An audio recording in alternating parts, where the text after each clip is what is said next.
Good evening, everyone. If you want to take your seats, we're going to get started. It's like 6:32.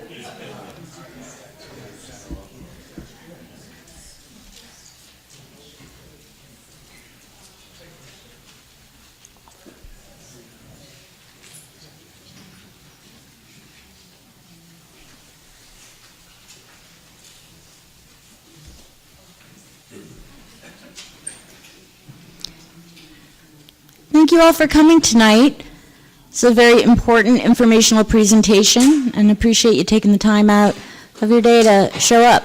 My name's Joanne Kittrell. I'm a public affairs specialist for EPA Region 1 and a liaison to the Housatonic River Project. I'll be moderating tonight's presentation about the concerns for airborne PCBs during the cleanup of the rest of the river, and I'll also be moderating the question and answer period after the presentation. I want to introduce first, before we begin, the EPA team that's here tonight. We have project managers Annie Laughlin, Dean Taliaferro, Rich Fisher, Joshua Fontaine, Chris Smith, and Alex Carly Dorsey. We have one of Region 1's Human Health Resource risk assessors, Courtney Carroll, is here tonight, and Region 1 Attorney John Kilborn. Unfortunately, your Community Involvement Coordinator, Ashley Brooks, could not be here tonight, but we do have Region 1 Senior Community Involvement Coordinator, Kelsey Dunville. So I thank them all for being here. My job tonight is to make sure that everybody can see and hear this presentation, and to make sure that anybody who has a question has an opportunity to ask that question and get an answer to it. Tonight we are limiting questions first to those about the presentation. This is not a public hearing or a forum to express opinions or vent feelings about other issues. We are here first and foremost to answer questions about the concern of airborne PCBs during the cleanup of the rest of the river. If time runs out before 8:30, which I do not believe it will, and you haven't had a chance to ask a question, and for those of you watching on cable TV tonight who might have a question, please send them to r1housatonic@epa.gov, and that information will be up on one of the slides later if you want to take a note of it. With that said, the presentation is going to be about 35-40 minutes, and I'd like to ask you to hold your questions until after the presentation, because it's quite likely that they'll be answered in the presentation. So thanks again for being here, and to kick it off, Dean, you'll start. Thanks.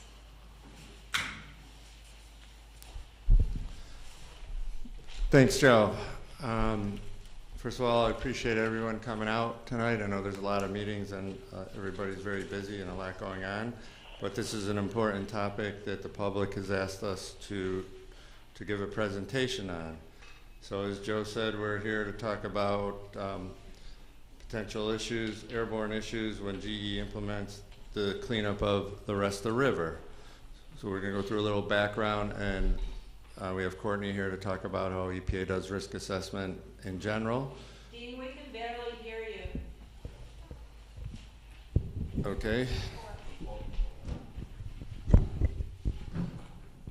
Is that better? Yeah, much better. Yeah, it's a little low. Sorry about that. Works for some people. So sorry, just appreciate everybody here, and we're here to talk about implementing rest of the river and any potential concerns over PCBs. So just a little background to set the stage. The final remedy was selected in 2020. So for the last 3 to 4 years, GE's been doing the sampling and design activities necessary to start the cleanup. It's going to take approximately 13 years once GE starts actually in river cleanup to complete the action. So construction is is right now on schedule to start. You do that. It's scheduled to start in 2025 late 2025 and through 2026 to construct the local landfill in Lee. So the question is, why is EPA directing GE, or why have we ordered GE to do the cleanup of the river? What are the goals? The primary risk to human health is consumption of fish and waterfowl.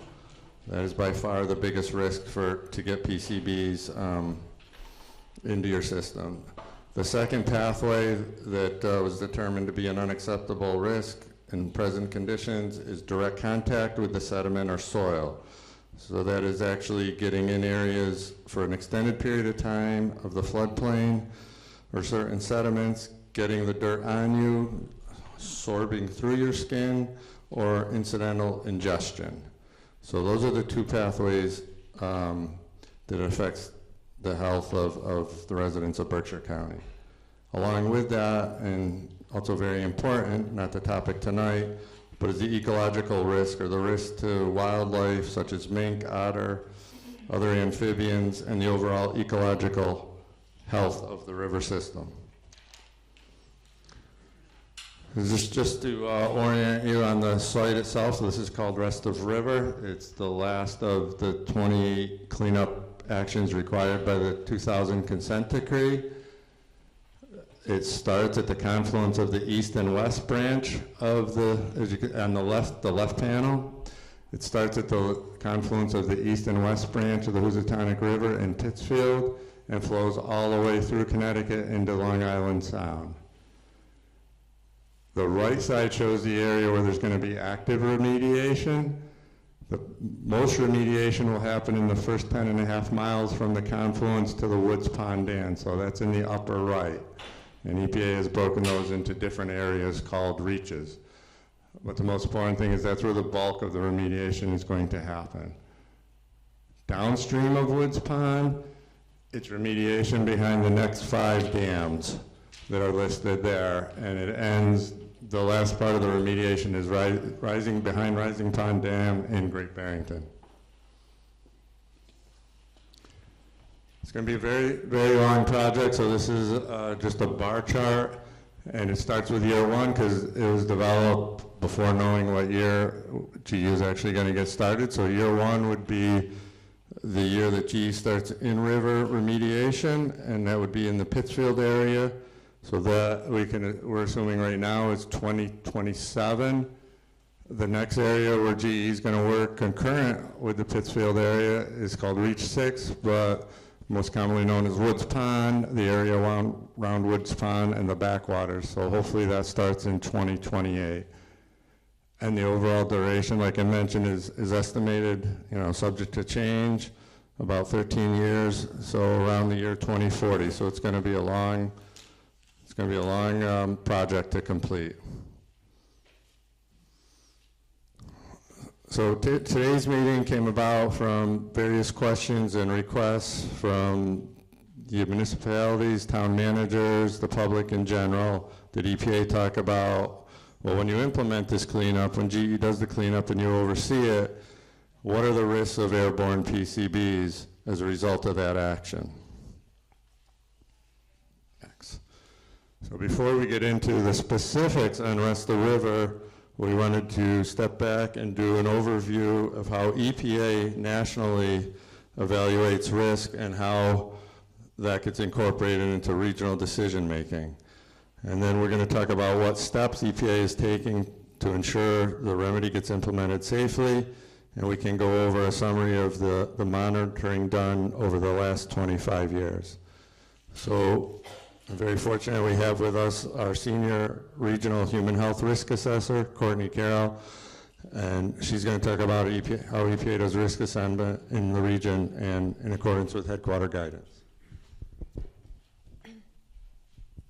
Thanks, Dean. As Dean said, my name is Courtney Carroll. I'm one of EPA Region 1's human health risk assessors in the region.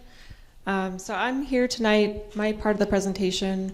My goal is to help just give a little bit of background on how in general EPA does risk assessment, and to also just give some brief background on how risks have been evaluated for the GE Rest of River site.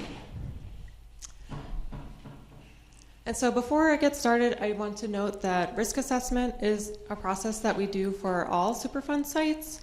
It's a required part of the Superfund process. So we do it at all of our sites. And we use this process of risk assessment to evaluate potential risks to the public from potential exposures to site-related chemicals. So risk assessment involves 4 main steps, and I'm going to briefly touch on each of these steps as I go through and just touch on how they relate to the GE Rest of River site. So first step in risk assessment is what's known as hazard identification. And in this part of the process, we're working to look at all of our site data and essentially identify what the chemicals that we're concerned about are and that need to be further evaluated in the risk assessment. So for GE Rest of River, sampling efforts involved many different media and thousands of samples. So media collected would include soil, sediment, waterfowl, fish, vegetation, as well as air.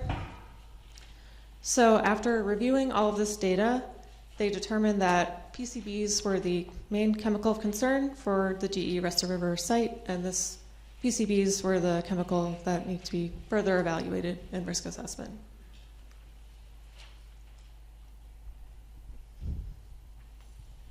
So the next step in risk assessment is known as exposure assessment.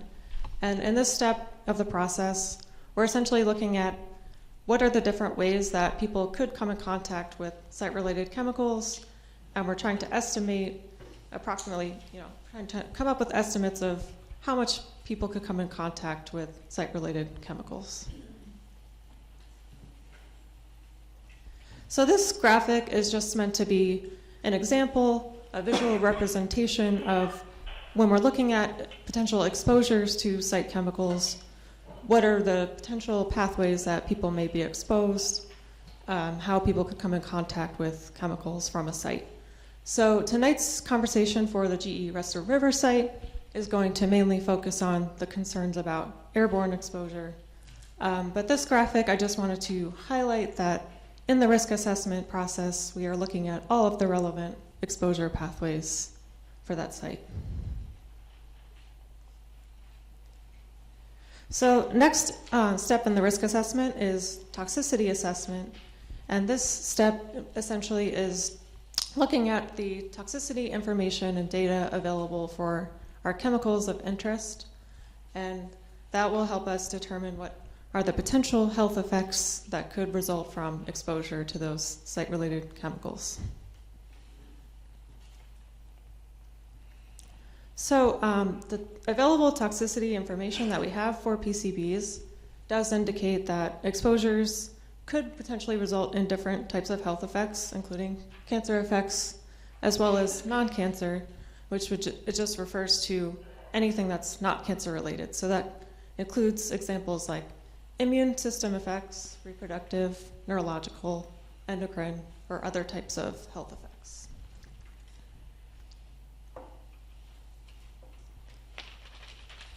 Okay, so this slide, I want to just give some background on how EPA gets its toxicity values. So EPA regions, the regions do not develop the toxicity values. We implement toxicity values according to guidance that we have from EPA headquarters. And one of the primary sources that we use for toxicity information is the EPA Office of Research and Development. So they have multiple programs that they use to develop toxicity values, which we then use for the risk assessment. So these processes that Office of Research and Development, or ORD, uses involves looking at all the available scientific research, and then if they find that the data available is sufficient, they go through those processes to develop those toxicity values.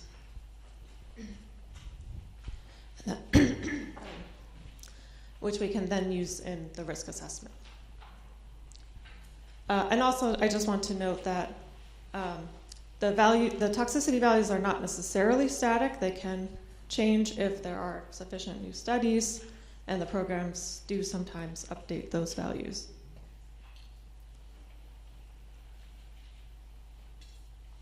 So the final step in risk assessment is risk characterization, and this step is essentially bringing together our exposure information and the toxicity information and coming up with our estimates of risk. And estimates of risk are essentially telling us an indication of potential for what's the likelihood for health effects that they could occur from site exposures.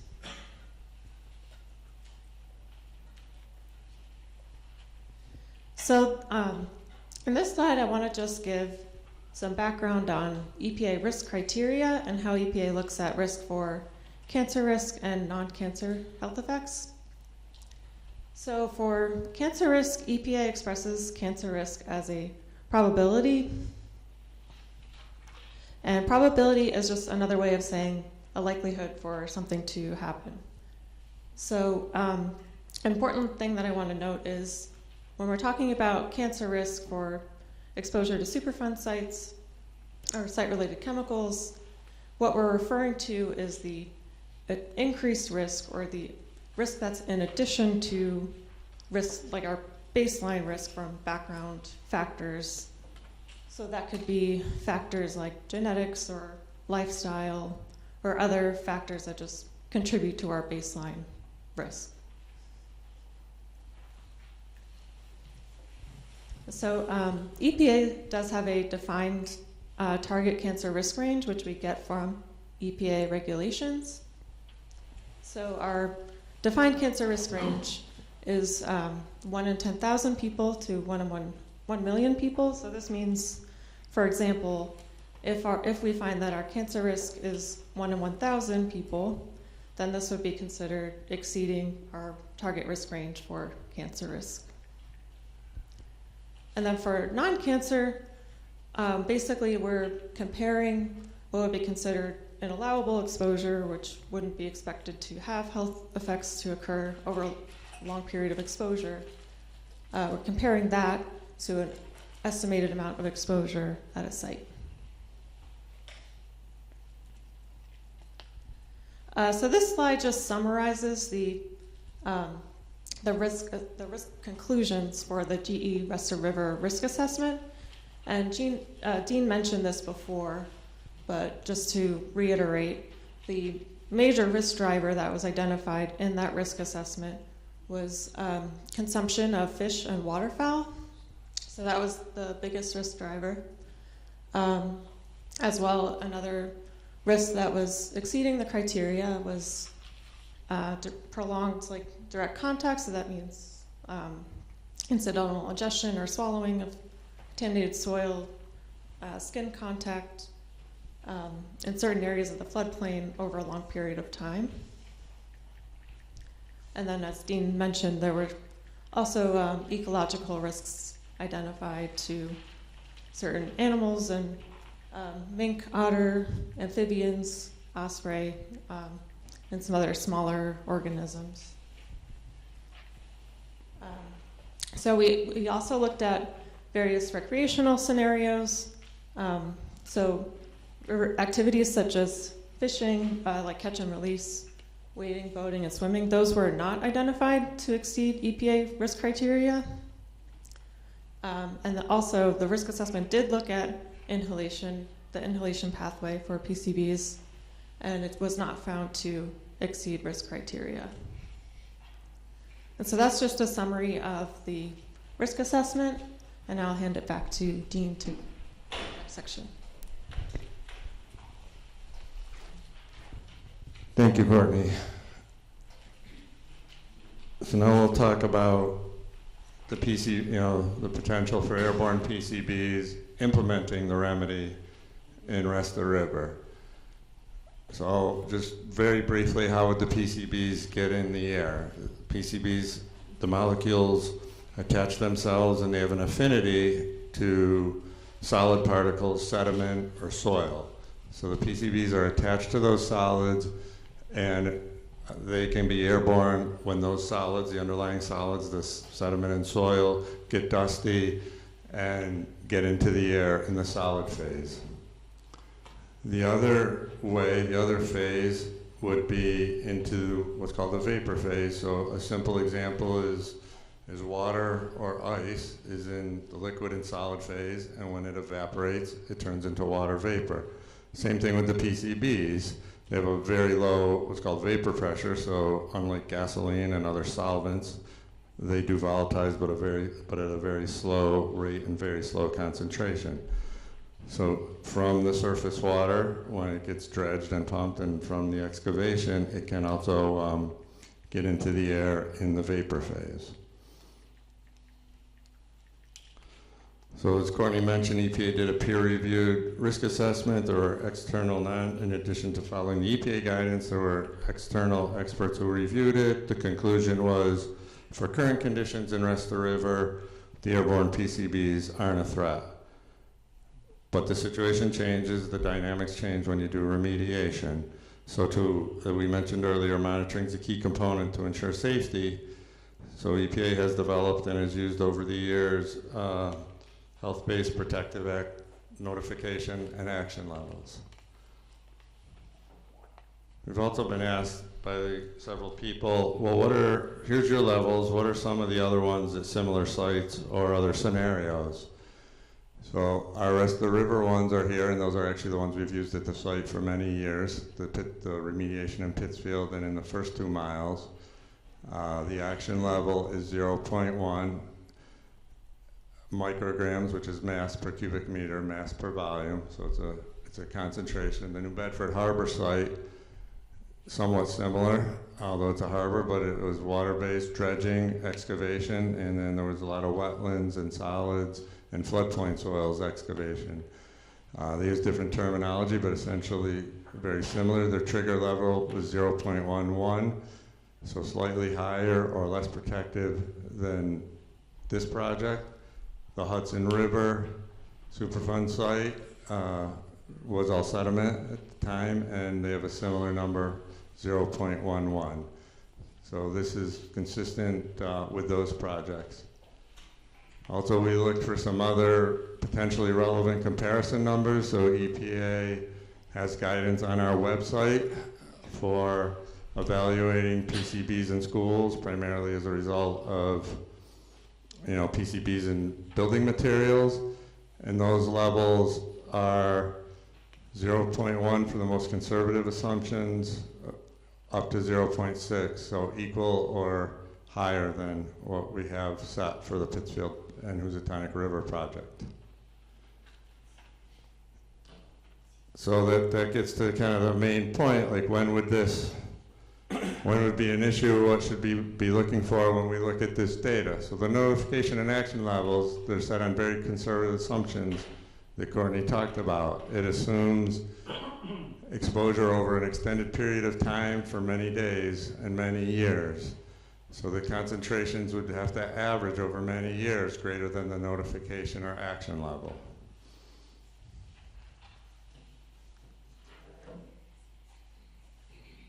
So as with most construction projects, and certainly with the remediation projects, there's engineering controls and methods to monitor so that the operation is done safely.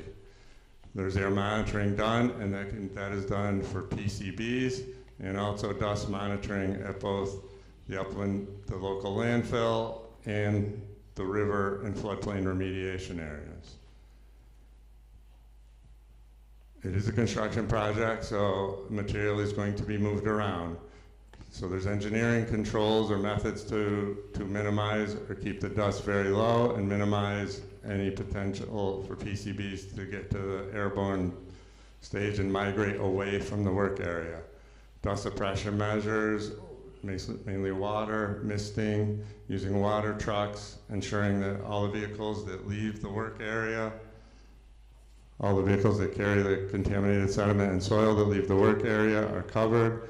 The vehicles exiting the work zone and going onto public roads are properly cleaned. And then tying back in the air monitoring, There's stop work protocols. For example, if there's an exceedance of the action level, the 0.1, GE will stop work and then proceed with immediate notifications to EPA. And then EPA's role is we will notify the local officials and other, notify the local officials certainly within 24 hours, and then GE will follow up and post the data on their website within 72 hours. So the key thing is there will be a shutdown of work if the level's above 0.1. So air samples, they're collected over a 24-hour period. So the sample device runs for 24 hours and it uses a filter to capture both the particulate and vapor phase. That sampling will be conducting prior to remediation in certain areas and prior to placement of waste at the local disposal facility. That will be done for PCBs again prior to work, sometimes called pre-remediation or baseline sampling. Then at the start of work in, say, Woods Pond or the Pittsfield Reach, 2 samples that week back to back will be collected, and every time they go to a new work area, they'll again start with 2 samples that first week. And when those levels show that they're below the notification level, the sampling will proceed to weekly throughout when there's active work or dredging or remediation or placement or activities at the landfill. Unfortunately, there is no direct reading instrument. There's no instantaneous reading of PCBs in air. That method does not exist.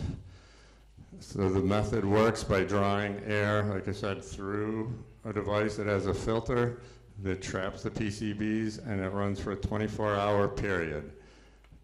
That filter is then packaged up, those filters, because there's usually 3 or 4 monitors per location.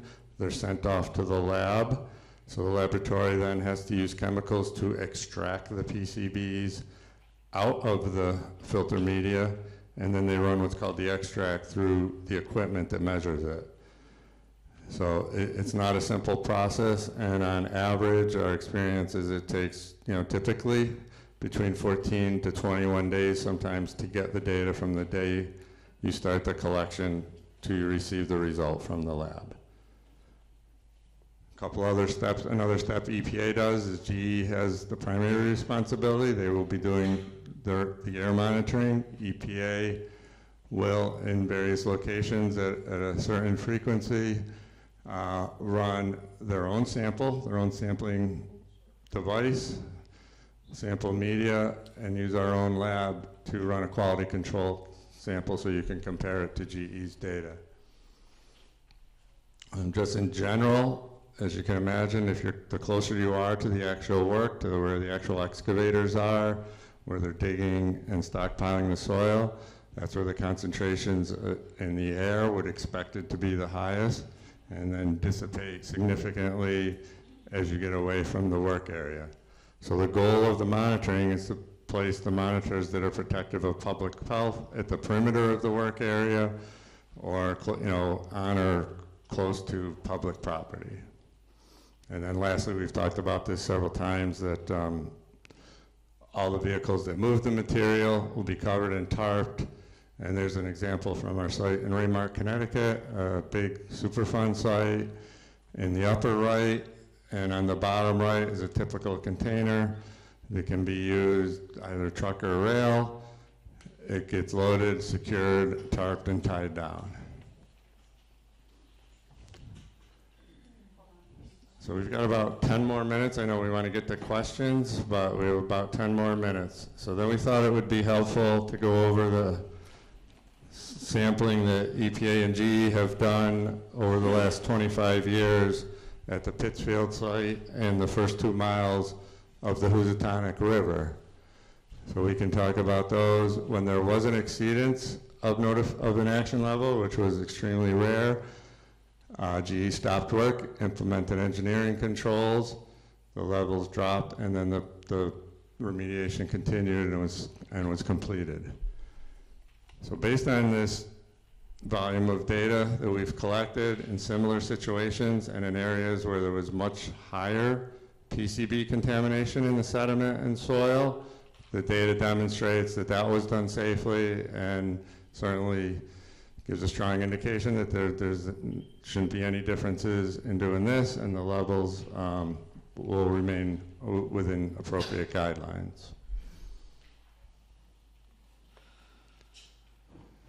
You know, this graph might be hard to see, but we'll post this on our website within, early next week. So the 1.5 mile cleanup, sediment and bank soil in Pittsfield, in an urban area of Pittsfield, which EPA actually hired the contractors and implemented. We did air monitoring monthly for 3.5 years during the remediation. You can see, it might be hard to see, but the key takeaway here is there was only one exceedance of the notification level, one event, one monitor, and all the sampling, all the other results were well below the notification level, and there were no exceedances of the action level.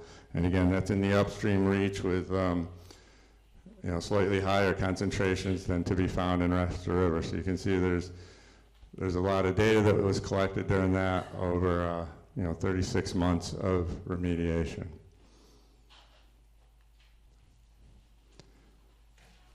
Another very similar situation, although there's some significant differences, I think as most people know, a lot of the material generated in the Pittsfield cleanups in the first 2 miles of the river were placed in landfills on GE property in Pittsfield. There was actually 2 landfills. One landfill took material that averaged less than 50 parts per million. That was called the Hill 78 landfill. And the second landfill, called Building 71, because there used to be a building there, that was demolished and the landfill was created. That took material with PCBs over 50 parts per million.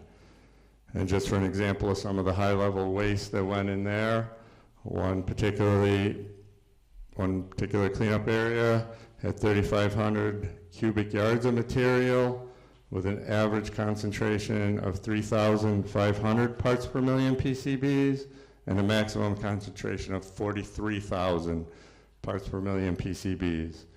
So it's an order of magnitude, 2 orders of magnitude in some cases, over what's going to be placed in the UDF.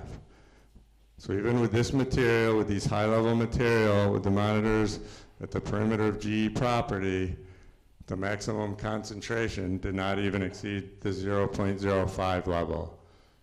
It's one of the reasons we're confident that placement at the landfill in Lee with lower level material will not exceed these standards, or certainly won't exceed them on any type of regular basis. And then you can see after the landfill's closed, capped and properly closed, Building 71 in about 2006, the levels dropped significantly, and then after Hill 78, they remain very low.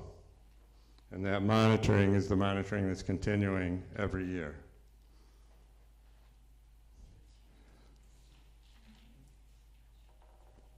Also, as many people know, especially if you're from the Pittsfield area, across the street on an abutting parcel from these landfills is Allendale School. And between the school and the GE fence line or GE property line and landfills is the playground behind Allendale School. EPA set up monitors and ran the monitors on the Allendale School parking lot, playground. And these are the levels. The maximum concentration extremely low, certainly relative to the level of 0.05 or the action level for us, the river of 0.1. So these are all one hit, maybe slightly above 0.005, so very low levels. And then you can see after the Building 71 closure and certainly the Hill 78 closure, extremely low levels, background type concentrations. Many of the samples were non-detect and PCBs were, right at the detection level. So as I mentioned, all of the cleanups in Pittsfield have been done. There is one action that started recently that's not directly related to the consent decree required cleanups. It's the building demolition of 2 large buildings, and Rich Fisher is our project manager. He will talk about that. Thanks, Dean. So my name is Rich Fisher. I'm a project manager kind of for a number of years at the GE site, and I'm just going to briefly talk about the building demolition project, which I know people have been talking about a bit, as related to construction in air monitoring. So what we're looking at here, I should first start out saying that it's a project that is the GE building demolition project. Is the regulatory framework here is they do this work pursuant to a permit with the city. There's asbestos abatement elements that is done pursuant to permits with Mass DEP, and a lot of the material will be consolidated in subsurface vaults on basically where one of the buildings was. The consolidation of that material is under the authority of EPA.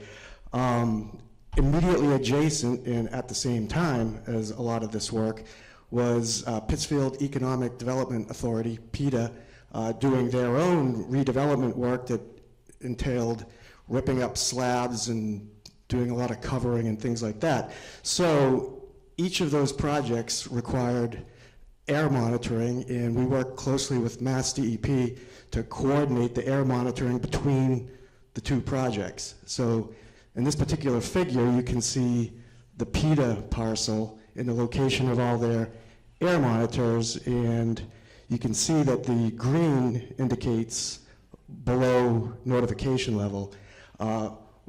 During one of the sampling events, they had an exceedance of the action level, which directly abutted GE's work. So when that happened, under direction of DEP for PETA, they had to stop work. Direction from EPA had GE stopping their work, and what that does is it gives an opportunity to make sure the engineering controls are sufficient to make sure that there's, that the airborne potential for airborne migration is reduced, mitigated, eliminated. So here we're looking at the adjacent, where the GE project is, and again you can see around the perimeter of the GE project, it's all green, indicating below the notification level. PETA had finished their work basically right at the time that occurred, so EPA had GE install another monitoring location where the PETA one was for continued monitoring. And the engineering controls that can come out of that are increased dust suppression, looking at the size and location of stockpiles and things of that nature, along with increased monitoring.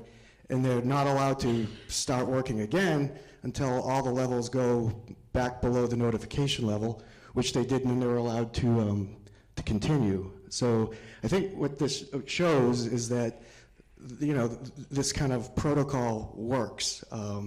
You're monitoring all around the perimeter. There happened to be one monitor that was located right in the middle, immediately adjacent to where some significant demolition and consolidation was occurring. That's where it was triggered, but you can see that by the time it got to any of the monitors on the periphery, there wasn't anything above the notification level. So, the ongoing work that you could look at as indicative of, work going forward and how this process works. And with that, I'm going to turn it back to, who am I turning it back to? Dean.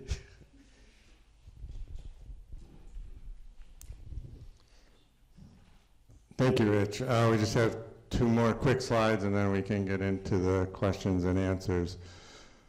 So yeah, just a quick summary. The current conditions, there is no airborne risk posed by the PCBs. The history of the air sampling at this site in similar situations, and actually in areas with much higher levels of PCBs, in the soil and sediment was done safely, so it's a logical conclusion that the rest of the river will follow that path and will also be safely implemented. The action levels for PCBs in air are certainly consistent and within EPA's target criteria and protective of human health. There's engineering controls that have been implemented on the other projects in Pittsfield and around the country that will be implemented here to minimize any potential for airborne PCBs, and monitoring will be performed to measure the operations as they go forward. That's really all we have to present now, and we're open to questions. As Joe mentioned, if people have questions, even if they're here after this meeting, they can be sent to R1 Housatonic. We did provide the fact sheet that a lot of this information in this presentation came from, and that's our website. I'm going to turn it back to Joe. Thank you, Dean. So it's time for question and answers, and 1 second. In addition to our staff of project managers, our attorney, our health risk assessor, and Kelsey, our community involvement coordinator, we also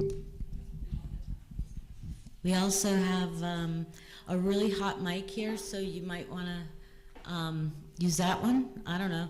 I'll see if I can fix that. Or just lower the volume level on, is that what it is? I need to back up? Don't what? Oh, okay. Thank you. I didn't know that. We also have 2 people from the Department of Public Health with us tonight to answer any questions that we might not have to. So I'd like to thank Julie Cosio for being here, as well as Jessica Burkhammer. Thank you both. So at this point, can I see a raise some hands on those who would like to ask questions? That's great. It looks like we have a good amount of time tonight too. So, but maybe just start, if you have a question, 2 to 3 minutes to make sure everybody who has a question here tonight has an opportunity, and then kind of double back around, if you will. So I'm going to just have you stand and come up to the microphone if you're ready. Can we hear from the professionals? We've heard this information from Dean and EPA before, but I would like to hear from the risk assessment people, what they have to say about PCBs and volatilization, and maybe give us some more information. I thought this was going to be more informative, basically, and I'm hoping that we can get those people that you just said are associated with the risk assessment to give us a little bit of information. All right, so the purpose of tonight's meeting was to talk about the concerns of airborne PCBs in the removal of the contaminants at the rest of river site. We're not prepared for a general meeting about PCBs in general. So if there's a question, Gail, and you'd like to ask a question, now is the time to do that. We've given our presentation, and if you have questions about the presentation, we would love to hear them. I would like more information in the presentation. Okay, noted, thank you.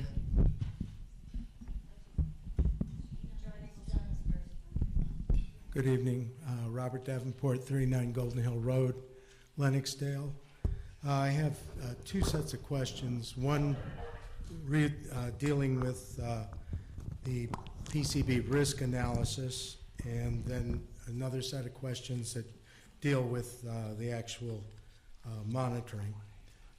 With regards to the PCB risk assessment, you said that the risk was updated from time to time and was modified. When was the last time that a PCB risk analysis was reviewed by the EPA? And did you have to modify any of those risks? Courtney? Here you go. Or you can use that one. So let me just make sure I heard the question. So you're asking when were PCBs last? when you did your last risk analysis, and did you modify your risk factors at all based on that last risk analysis? Okay, so I believe, I wasn't involved in the original risk assessment, but it was completed in 2005. As far as I know, there has not been any toxicity values for PCBs that we use have not been updated since that risk assessment's been completed. The programs I mentioned, Office of Research and Development, they do sometimes review those toxicity values that go into the risk assessment, but there haven't been any current updates. So we have 20-year-old data that you're using for your risk assessment. We rely on the toxicity values provided by them, so. Okay. So then the second part of that risk assessment is that you have the cancer risk, and then you discussed the non-cancerous risks, fertility, endocrinologic or immunologic risks. And are you using the same levels of risk assessment for cancer and non-cancer, or are there different risks? Let's say if a person developed an immunologic problem, is there a lower concentration of the chemical that is necessary to cause that kind of problem? Or do you just use that as the same risk assessment for all medical problems? So cancer effects and non-cancer effects are evaluated separately. So cancer effects and non-cancer effects are looked at separately. I believe that basically our action levels and our notification levels are within both criteria. Okay, so you're saying that you're using just one standard that encompasses all the risk factors. Correct. And that keeps things within the safe level for all particular medical risks that could be potentially occurring? Correct. Mm-hmm. Okay. Then the questions that I had concerning the actual process, the monitoring protocols.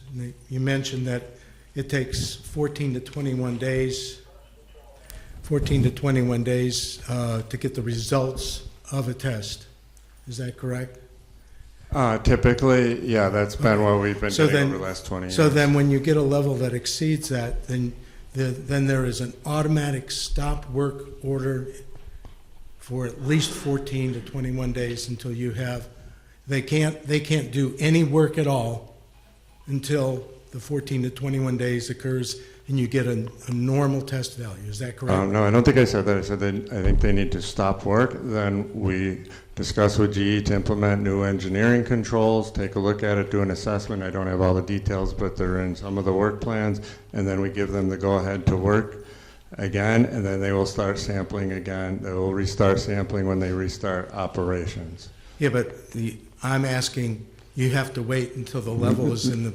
No, you wouldn't have to wait 21 days to do a new sample to get it back down to zero, because once the work stops, then you implement new engineering controls and you start back work, like what Rich described at the building demo. And when they start work up again, you start sampling again. Again, I think the key point here is one individual result, which might be over the action level, is not in itself a health issue. So the remediation, is going to continue, and additional engineering controls will be implemented, and sampling will be resumed, and more data will come in. That's what we've done in the past, and it's worked well in the past. And if you look at the graphs and the charts, the historical data will show that has worked very well, and the exceedances were reduced and eliminated. All right. Sir, I'm going to interrupt you just for a second because you asked excellent questions, and I'd like you to come back up. But I'd first like to have let some other folks have an opportunity to ask their questions. Thank you so much.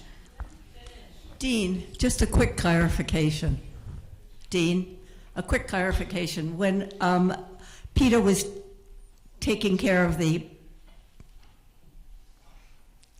when Peter was knocking down the concrete, was that releasing PCBs from the concrete as it got ground up?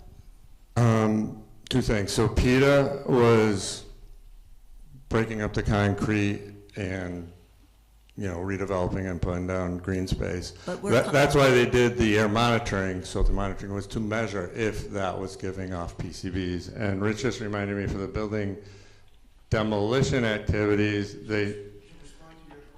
Your question. So they did. I was incorrect, and that's why I don't have all the details. That's why we have our whole team. They did do a sample, got the results. It was lower, and then they did resume work. So I apologize for that. So the answer is that PCBs are released when you break up the concrete. It's certainly possible, yeah, if there's PCBs soaked you. into the concrete, yes. Thank you so much.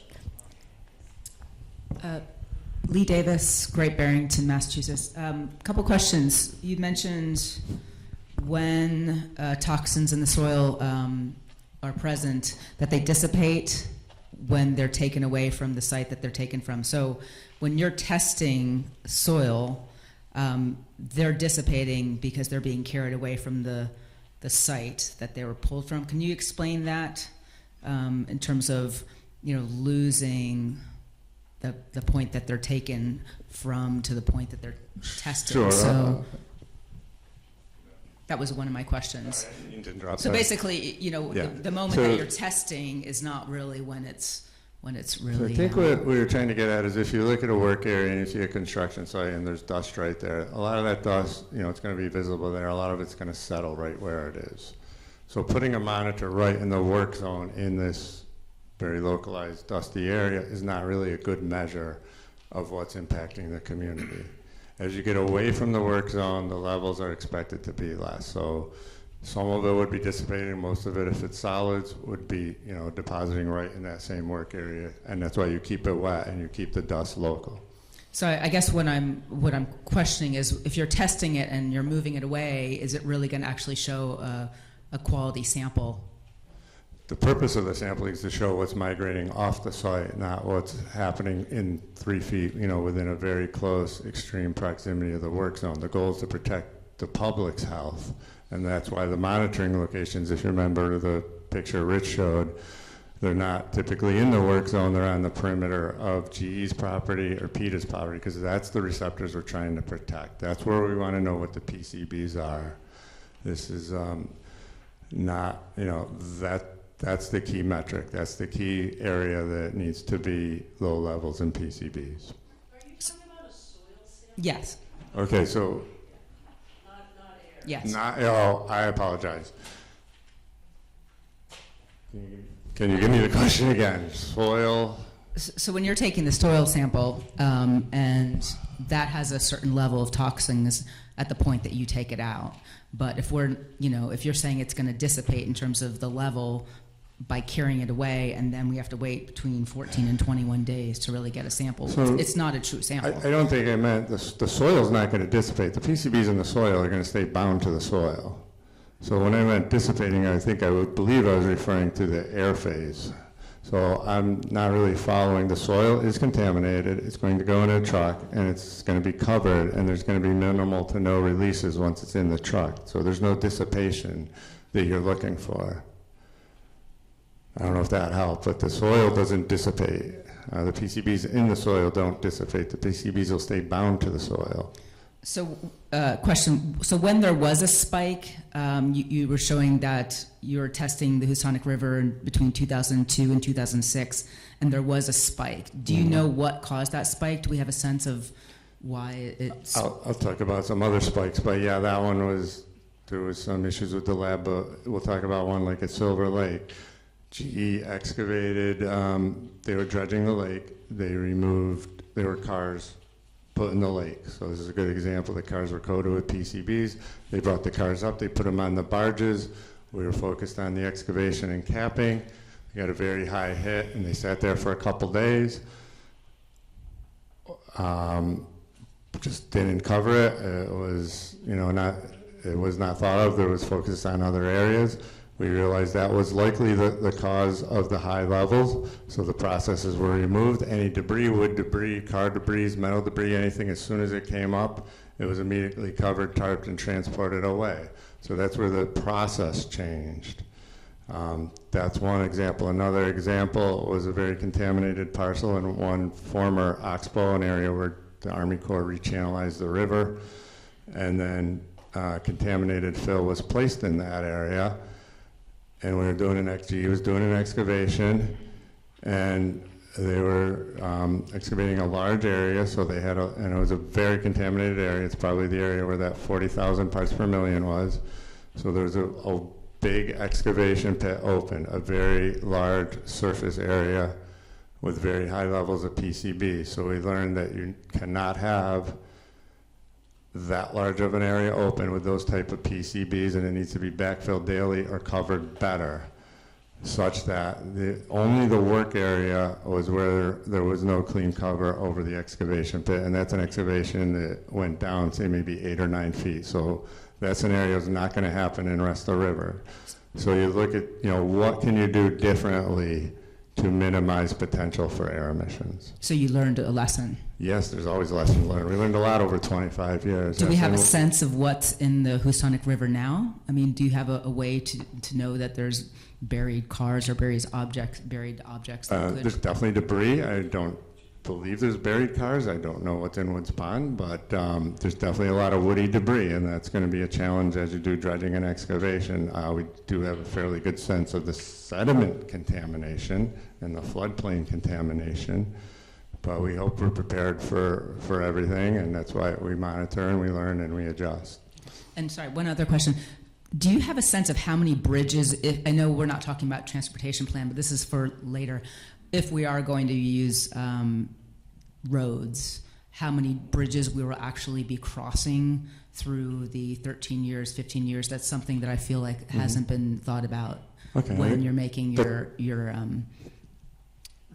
your decision between trucks and... Okay, that's a good question, and GE will be resubmitting, we gave them extensive comments and extensive direction. They'll be resubmitting that on October 15th, so it's probably best to wait to see what's in there and see where they propose truck routes, how many truck routes, if they propose rail, how much hydraulic pumping they're going to do. So it's probably better, instead of me estimating, to we can look at that plan. I would like to see a number of bridges and culverts that they will be crossing. Thank Sure, you. definitely. Thank you.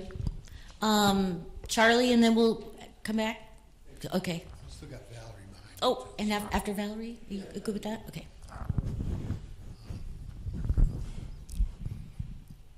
Charlie Cianfarini, Citizens for PCB Removal. Glad to see all the smiling EPA faces again tonight after last night. Dean, this one's for you. At the beginning, you gave a presentation that said, you talked about risk factors and you talked about direct contact as one of the potential avenues of basically, yeah.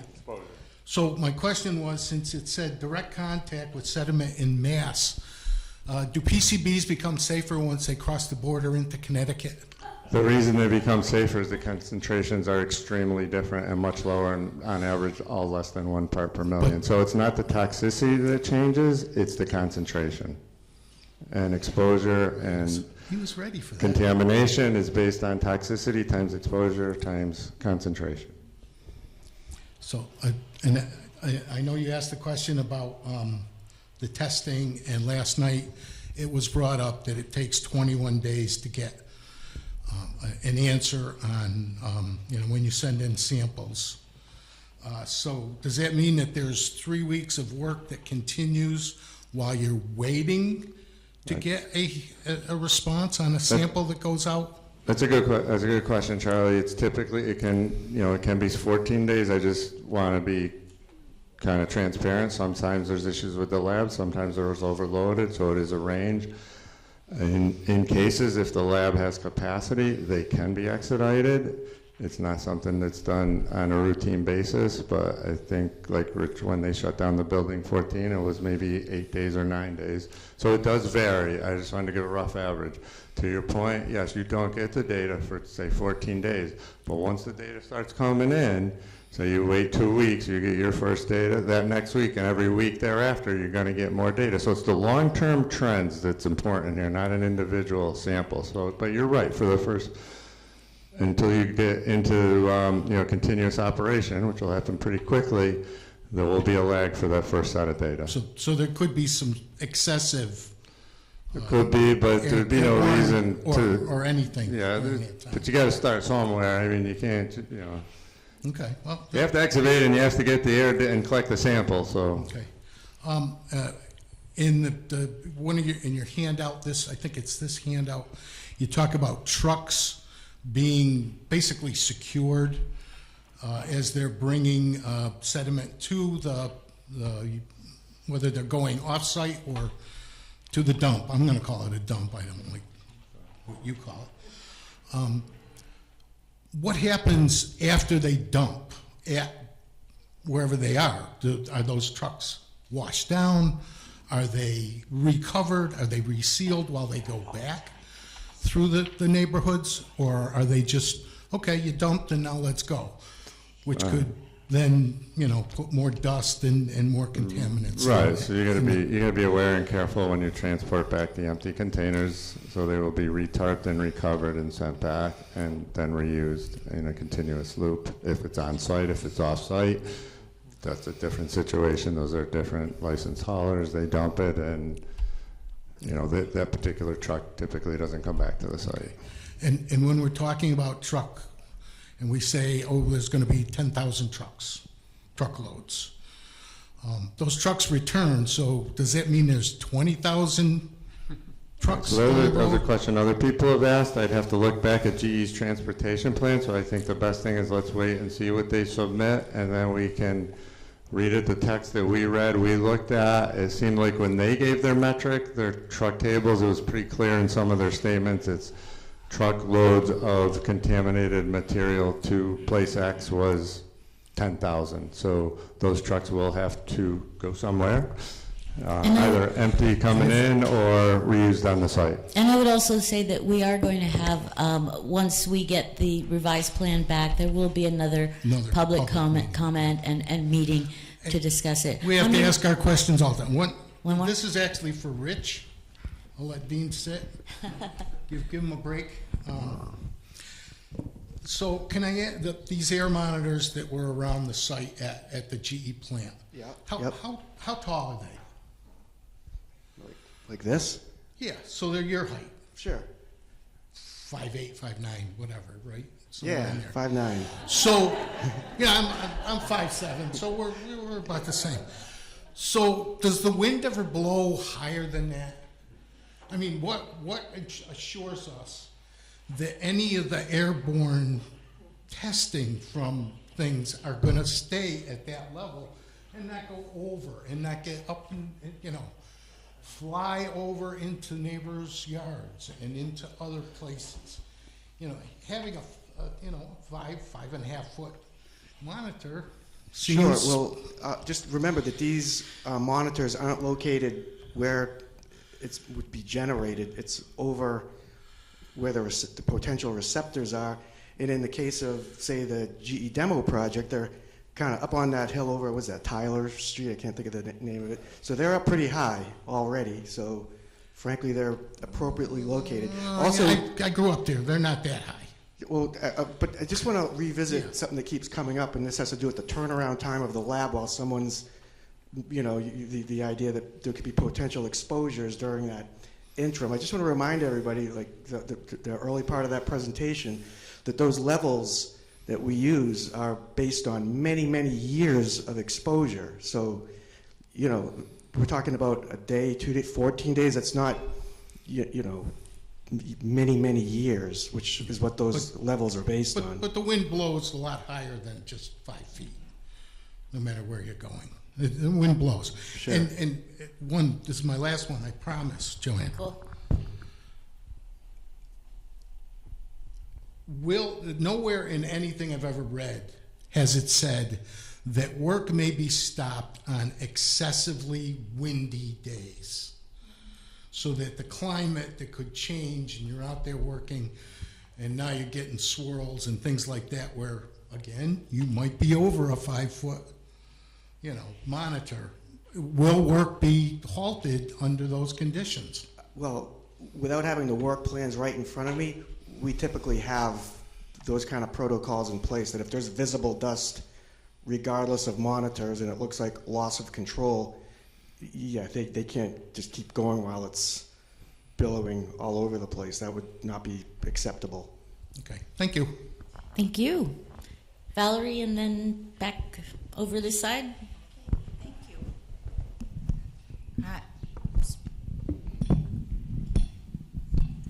I'm not 5'7". I'm barely 5 feet, so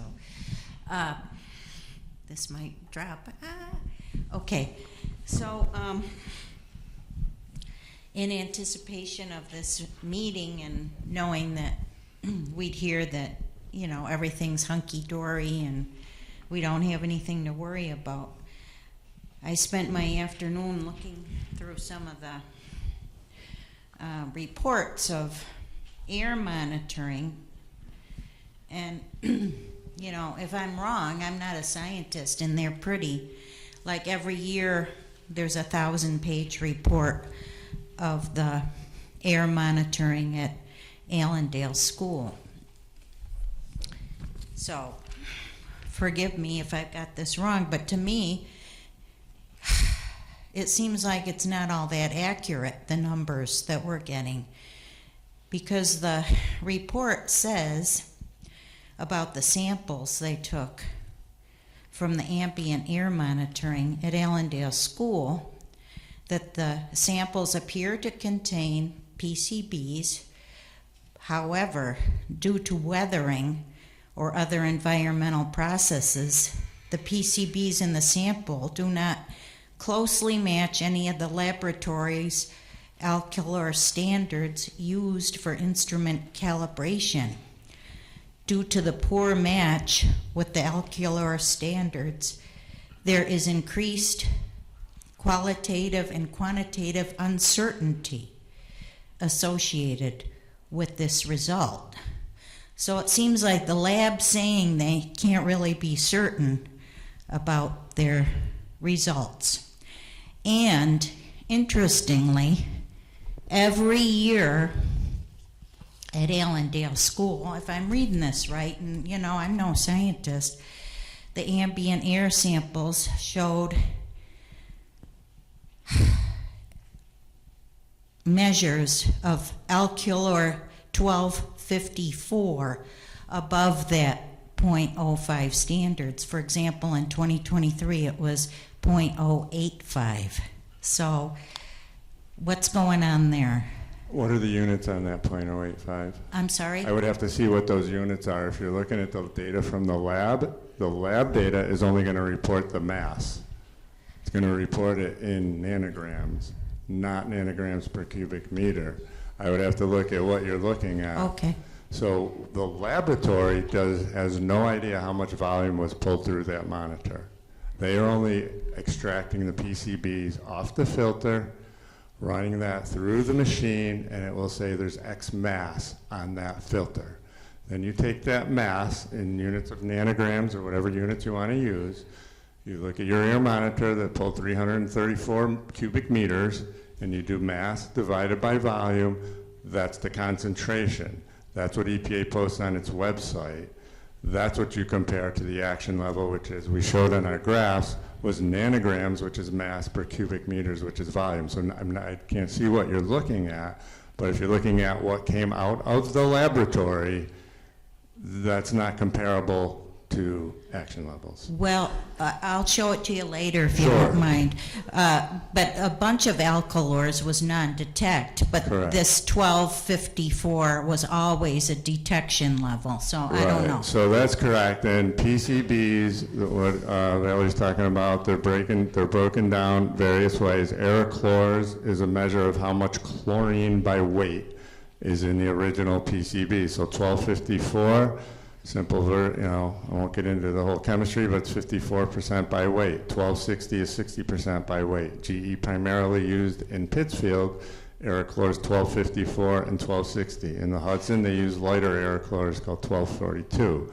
So what the lab is measuring is patterns that are consistent with those aerochlors. So the laboratory will report out, when you look at that, you'll probably see 6 different aerochlors on there. Most More of them will be than that. non-detect, and they do the best match based on what's called the fingerprint, and they quantify it off the standard. And yes, it's not pure PCB, so it's not going to be a perfect match, but that's how you quantify it. So that's what they're talking about the best match for the Aerochlor based on the standard. Okay, so if you don't mind, after, I'd like to show it, because it Absolutely. does show, from what I can see, elevated levels. And another thing I found that was really interesting is how GE's protecting its own employees, because they, with the EPA's guidance, implemented something called a sub-slab depressurization system at their building where their employees are located. Because in 2006, GE conducted indoor air monitoring within the GE building itself. And they found in March 2015, they revised their risk calculations, and they found continued elevations of TCE, not PCBs, but TCE, at one location. So they did this whole engineered sub-slab depressurization system to take this toxic chemicals that was seeping up through the slab in the building. So if they did that for GE employees, why aren't they going to do it for the PETA property or the buildings that are on the PETA site? So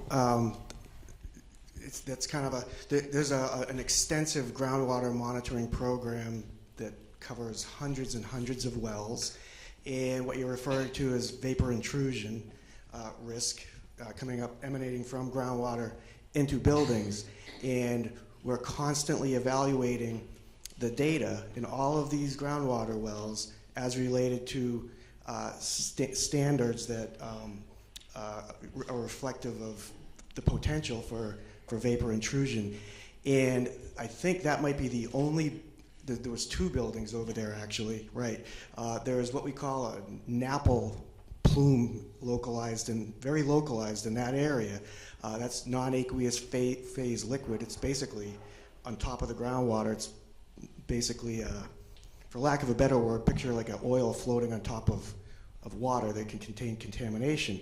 So we look at all of these wells, and anywhere where there's either this NAPL or contaminant levels in the groundwater that suggest it's a potential risk, we have them do something. And frankly, that was the only place that we've seen in this whole hundreds of monitoring wells where that presented itself. So that's why they're doing it there. They're, it's just, that's the protocol that is that we go by, and those were the only buildings where that kind of risk was demonstrated. So that's why they installed those there. Okay, thanks. Are there wells like that on the PETA property or near it? Oh, yeah, there's wells all Okay. over the place. And I mean, frankly, there was, where the bank is at the very least, because I remember there was nothing there to suggest that they needed to do this, but I encouraged them to put like a vapor barrier on the building, even though there was no reason to actually do that based on the data, but just to be EPA encouraging PETA in that instance to be overly protective. Did they do that? Yeah, yes, they did. Oh, good, Yeah. good. And I heard that you can't have a cafeteria or serve food or anything on the PETA property. Is that right? That's news to me. That there's a restriction on it? I would have to. Okay. Right, so I'll try and address that. The GE, the property transferred to PETA, and some others have what's called use restrictions on it. Those use restrictions prevent certain activities, but they're a little broader than that. For example, that property can't be turned into residential use, so that's prohibited. What is allowed is commercial and industrial use.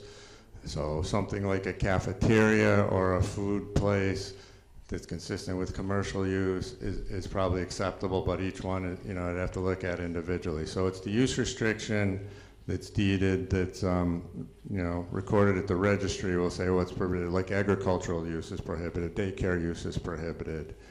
But the question of what's commercial use, has been discussed numerous times. Okay, but that'd be on the deed if I wanted to look You it could up? see what's on the deed, but it might not say like a small cafeteria 4x6. It'll say this is what is it, John? Prohibited use and permitted uses. But obviously, there's every single possible example's not in there. Right. But yeah, you can definitely see that, and Okay, I could show you how that'd to be get those. interesting. Yeah, absolutely. because there's still contamination there, so Correct. they, That's why they got the Yeah. use restriction. Yep, all right, definitely. thank you. Thank you so much, and thank you for your patience. Thank you. Okay, I just have two brief questions, and it goes back to monitoring protocols. As we're all aware, October Mountain State Forest, our state's largest state forest, is downwind from where the proposed dump site is going to be. And is there going to be additional monitoring of air and soil because it's a downwind location? And then secondly, will there be monitoring along the roadways where the trucks will be, or rail, will be transporting this materials?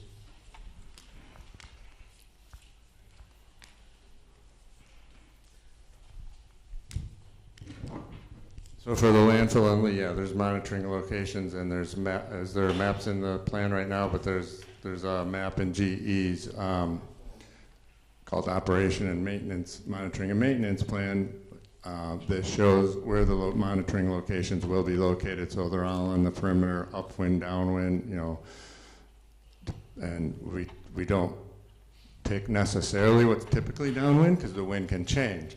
So it's surrounded on all four sides by monitors. But the big problem there is that that's public property.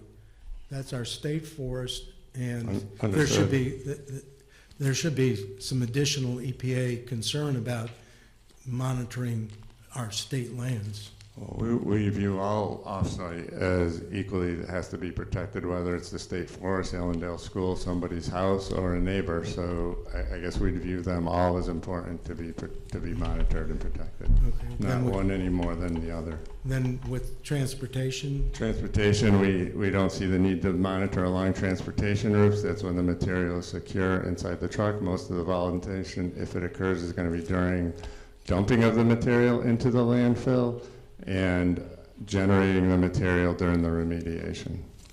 Right, thank you. Thank you. Me? Okay. Are you guys familiar, I'd like to direct this question to you if you don't mind, with the publication put out, or the paper put out by Boston University School of Public Health and the University of Iowa in 2020 entitled Human Health Risks Due to Airborne Polychlorinated Biphenyls is Highest in New Bedford Harbor Communities Living Closest to the Harbor.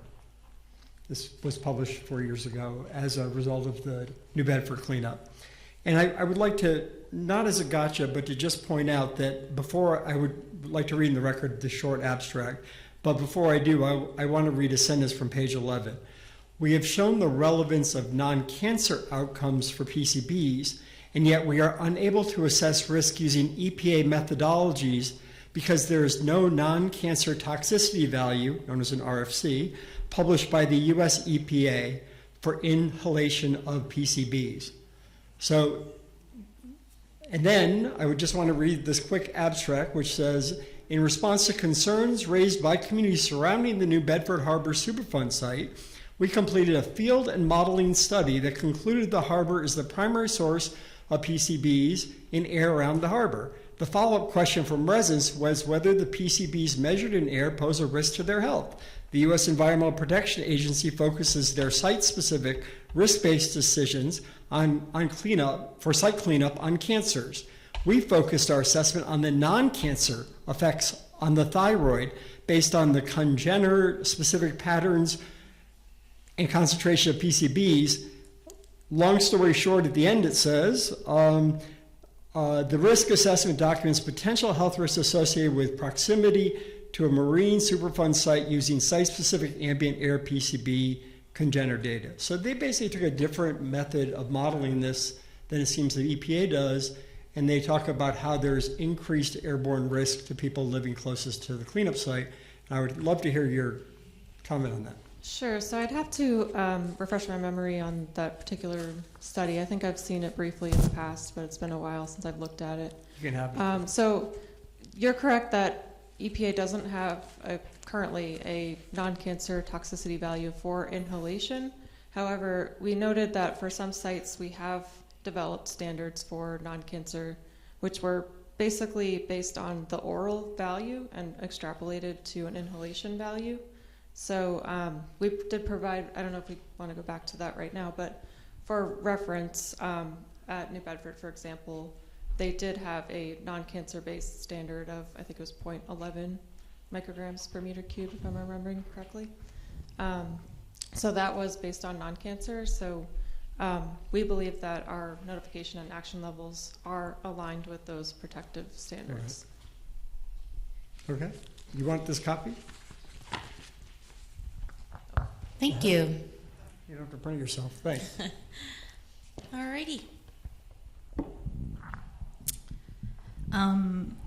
I would like to ask about, I have a couple of questions, but the first one is, considering that PCBs volatilize slowly and they accumulate in soils and building materials and potentially migrate indoors, what data supports the conclusions that vapor inhalation of PCBs pose no significant risk during the rest of river cleanup, especially given the recent exceedance during the GE building 12 and 14 demo and the lack of indoor air testing at sensitive places like Allendale, which sits near an unknown unlined landfill. Why hasn't more emphasis been placed on vapor intrusion and indoor air monitoring?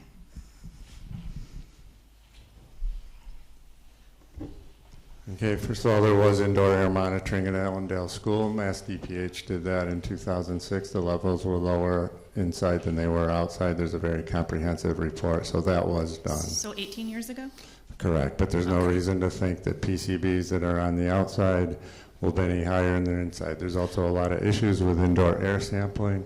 What we're here talking about is rest of river. The source of the material is depositional floodplain soil and sediment. Correct. It's going to migrate in air, and we're going to measure it, and we don't see the need to measure inside people's buildings. Okay, that wasn't really the question. The question was more that given the fact that it does break down more slowly, that it typically collects more and has more of an opportunity when disturbed during, Woods Pond, anything like that, stuff that has been undisturbed. Once you disturb this, it's going to release. I have a video of Building 12 from a drone, actually, from when demo was stopped, of one of those pits, I don't know what you call them, the vaults, and it has sitting water, and it's bubbling because there's something releasing from it, but we don't monitor for that. So the whole point of this presentation was to talk about how we monitor during remediation, because you're right, that's when it can increase based on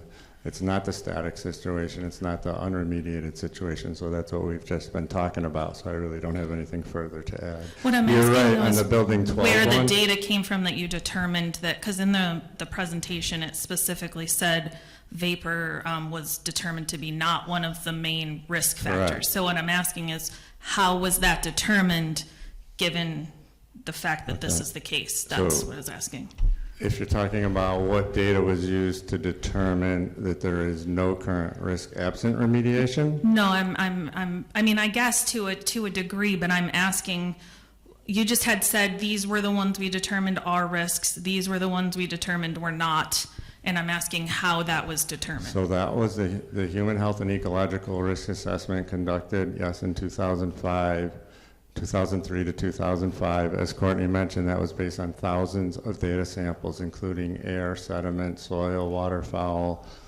That was done. It was peer-reviewed by external peer reviews, and those were the conclusions that determine whether there's, as Courtney mentioned, that's how we determine if there's even a need for a cleanup. Is there an actionable risk?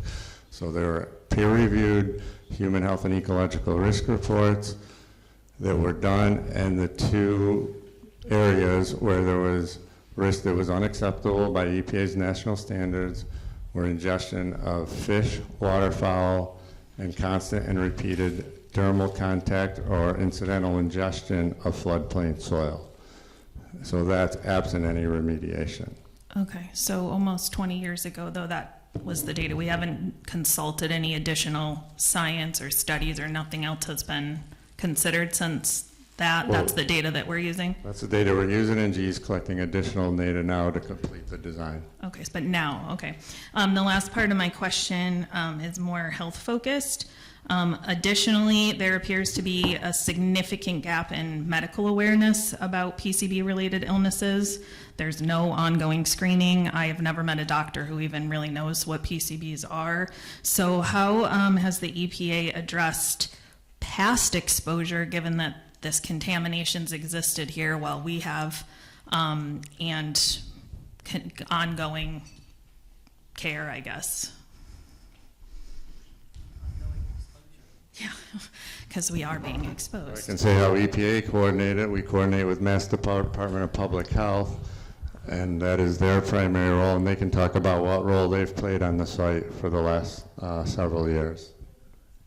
So Julie, or I don't know who would like to speak from Mass Public Aid. So we've been working closely with them since the onset of this project in the 90s. Thanks. My name is Jessica Burkhammer. I'm with DPH. I'm here with Julie Cozio. So in the past, DPH has done grand rounds to educate physicians. It has been a long time. I'm sorry. Can you not hear? Yeah, that's better. So in the past, DPH has done grand rounds to educate local physicians about PCBs, and there are a lot of resources available through the U.S. Agency for Toxic Substances and Disease Registry that physicians can reference about the health effects of PCBs. Also, DPH is always willing to talk to individual physicians about any questions they might have about PCB health effects, and we can connect individual physicians when they have specific questions to physicians that are more experienced in environmental and occupational health. Julie, do you have anything to add to that? Okay, does that answer your question? I mean, not really. I guess I would say, given our health data I recently pulled from the Massachusetts government website, I mean, it shows our asthma, our lung cancer, there was our addiction rates. Like, there was quite a few that were significantly higher than the state average, and they were all things that very closely align with PCB exposure. And then our school district report card showed significantly higher rates of mostly the behavioral stuff, in school suspension, out of school suspension, than the district or than the state level. And all of this obviously correlates very closely with in utero exposure, all of these things. My own experiences, I have severe immune issues, things like that, that I literally just figured this out in the past 6 months myself when I kind of put this together, because not a single doctor in my entire life has ever mentioned anything about this. And then when I've asked, I think 4 different doctors in the past 6 weeks about PCBs or how that could tie into anything that's happening with me or my 3 children, nobody knows. And I had a doctor tell me she didn't know what a PCB was, and then none of them can order testing. So I guess the question is really just, what is the role that can be performed to make sure that our doctors are caring for us properly? Because something as simple as a vaccination for somebody who has a compromised immune system, sometimes it doesn't work as effectively, sometimes it can impact them. So it's just something that our doctors need to be aware of when they're putting together care plans for us. Thank you for your comments. I think it is important to notice what your experiences are, because we are continuously looking for opportunities and ways to engage clinicians and to talk about environmental health topics. So it's good to know what your experiences are. I think, like Jessica said, there are some trainings on PCBs available that the information is geared directly towards physicians. It's available on the ATSDR web pages, and that's available for physicians. But we're always looking for more information about how best to engage physicians so that individuals can get the care that they need. and physicians can become more aware of environmental exposures. So Right. on an individual basis, I always encourage people to give us a call so we can talk to them, and to have physicians call us as well, because we can try to put them in touch, like Jessica said, with physicians that are trained specifically in environmental and occupational exposure. I think the bigger problem with that is that most individuals don't know to ask that question, because they don't know that their illness is likely from being exposed to PCBs their whole life. And the doctors, a lot of them around here, are not from here. So they don't even know anything about what a Superfund site is. So to expect the public to have to go find these resources, to have to educate their doctors, it seems like it should be a collective effort among our officials to make sure that our community is educated and caring for us properly, whatever that may look like. And that was initially kind of my intention with the EPA. I'm obviously not accusing anybody here of being the reason that any of this is happening. I didn't say that at all. I just, as I've started working on this and learning more the past, 2 months really, it's been incredibly disheartening to see everything about compliance and not about our well-being or what is actually happening or science that's literally right in front of us. It's not an open discussion. It's very defensive. Every question, the answers are very just, well, that's how it is, and it's been like that for 20 years, and that's the data we have. That's not what we're here for. We collectively just don't want to be sick.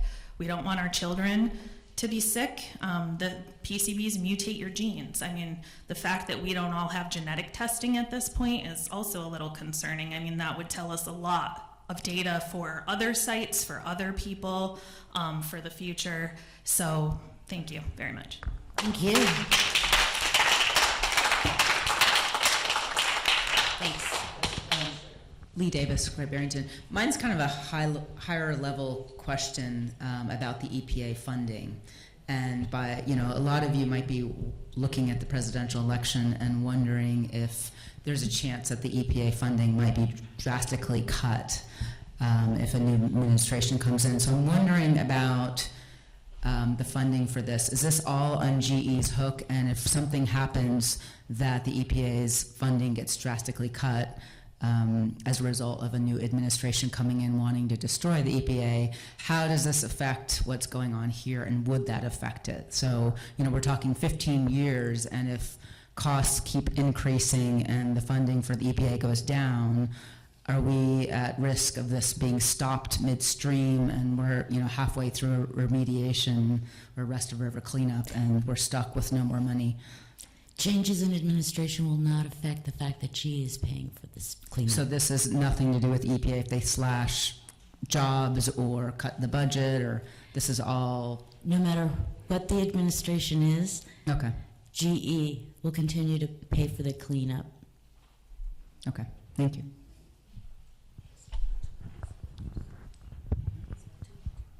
Yeah, so what is the budget right now? What's The federal budget? No, for GE. No, So for GE right now. What are they saying that it's going to cost to clean up? Do we have that? I think we have an approximation. Yeah. So basically on the hook. They can't say we've capped out on what we... Yeah. What is the cost of the cleanup? So GE's on the GE's hook cost for of the cleanup, so there's been various estimates. We do our estimates, so we do it based on a certain year. Obviously, there's escalation and inflation. I would have to look back. It's in the documents. I think it was in the range of $630 to $730 million for GE.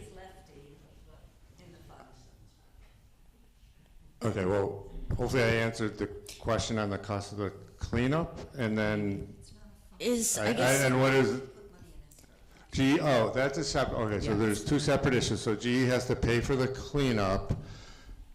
I'm looking at my attorney. So as part of the financial assurance, GE had to secure I'll get the word wrong, surety bond, and I believe it was $150 million. But we have other ways to ensure GE's financial viability, and I would defer to John if you want a more detailed explanation. But So- you're asking the exact amount of the bond. There is a fixed amount for the bond. So we can be reassured that it's going to go through no matter what happens with the EPA or. Yeah, I mean, Gee. we've also been through numerous administration changes, and sometimes the budget goes up, sometimes it goes down, but they've always supported this site, and they always have. Thank you. Hi, Jane Wynn with Berkshire Environmental Action Team. I want to ask questions about your air quality monitoring that's continuous. I assume you're monitoring for particulate matter as well? That's correct. We mentioned it, but we didn't talk about it maybe as much as we should have. There is what's called PM10 or particulate monitoring that is continuous, and that is a direct read instrument. So you can look at any given time and it will give you a concentration, and then it'll do the daily average and go into a data log and it can be downloaded. So yes, GE does that daily, and there is action and notification levels for that. I just want to point out there is not necessarily a direct correlation between dust or particulates and PCBs in air, especially if the PCBs, like we've been talking about, they could be completely in the vapor phase or volatile phase, which is unlikely, but you could have high or different PCBs one day compared to the dust. You just can't do a specific correlation. But yes, there's daily PCB monitoring, dust monitoring, excuse me. And you're monitoring for just PM10 or PM2.5, PM10 I think we thought was probably the better one, the particulates, because you don't want to eliminate some of the larger particles because they could also touch. But I think it's just PM10. Okay, 2.5 gets further into the lungs, but good to know. Thank you. Thank you. Hi, my name is Michael Lucia. I'm a Lennox resident, and I have a question along the same lines with real-time air monitoring. And I guess you're saying it can't really be a proxy for PCB. When there was that one spike, did you notice a spike in the PM 2.5 or 10? No. Is that available, that particulate monitoring available to the public in real time? So maybe we could get alert regardless of PCBs, but just for health? Okay, so that's a good question, and that's going to come up in some future document, and I'm not going to dismiss it, but right now the real-time data is not available. What GE has to propose and resubmit is what's called a revised, I think, quality of life plan, where the community asked for, and we're pushing for them to get some real-time data for the rest of river cleanup in a relatively easy format where you can go on the website, click a monitor, and see the data. We need to work with that and push them on that. They're going to go next with that their proposal. That technology exists, so we should right. So I agree it exists, and they should have the ability. We'll see what they propose and community input on that. That's why we'll have public input, and that'll be really helpful. Another question I have is in the risk assessment that you've made, do you consider the byproducts of the PCB cleanup, like diesel truck emissions? Are we testing for hydrogen sulfide and byproducts of combustion of the vehicles that are being used? Nothing like that? No, but those are good points, and those are a lot of points, like on the transportation, that I believe GE will show like greenhouse gases and others, so it'll be more of a qualitative thing, like train versus truck versus hydraulic pumping. Will there be a diesel thing? But no, it's not factored into actually implementing the remedy and the risks associated with implementing the remedy, not directly. Then I might suggest adding other things to test for in addition to PCBs, like hydrogen sulfide and other byproducts, just so you have a number. You can start to correlate the two and see what, in the end, you might want to compare. You've done this amount of cleanup, but in the cleanup you've created this amount of mess, or you've washed, in the cleanup you've made a mess. So you want to figure out sort of what the sum is at the end, and that might be helpful. Okay, thank you. Thank you. Jeffrey Cook. I'd like to ask the people from DPH whether my understanding is correct, and that is, in terms of human health, we care about the level of PCBs in our blood. And I'm sorry to say, I think everybody here has PCBs in their blood, and I'm interested about whether you see higher concentrations of those of us who live in Berkshire County versus those people who live in Boston.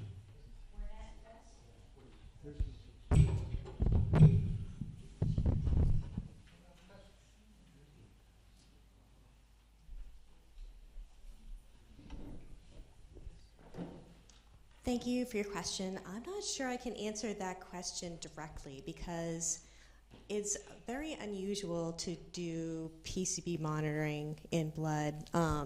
The US CDC has a national survey where they do blood testing on a national basis, but they don't usually break it down to that small a geographic area.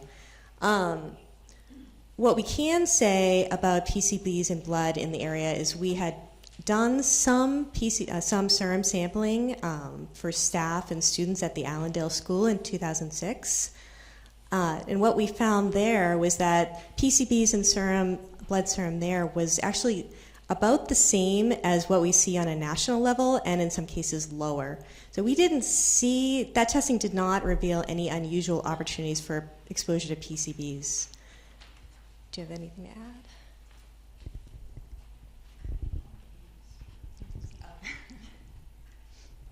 Does that answer your question? Yes. Okay, thanks.